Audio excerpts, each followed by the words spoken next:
Developing out of Volusia County tonight, 3 people are still recovering after getting struck by lightning during yesterday's stormy weather. That includes a man from Colorado who at last check is still in critical condition.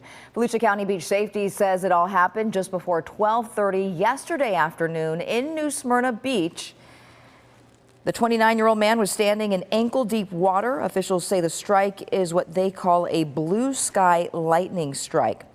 Meanwhile, also in New Smyrna Beach, 2 other people were also indirectly hit by lightning while golfing at the Venetian Bay Golf Course. Neither of them were taken to the hospital.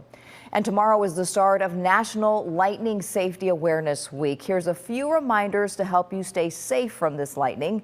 Do not stand by a window to watch the storm. Avoid plumbing and electrical equipment inside of your home. If you're outside, do not take cover under a tree. It can increase your chances of getting hit by lightning. Also, do not hold on to anything made of metal. And remember that lightning can strike as far as 10 miles away from the thunderstorm. So even if it's not raining outside, when you hear that thunder roaring, go indoors.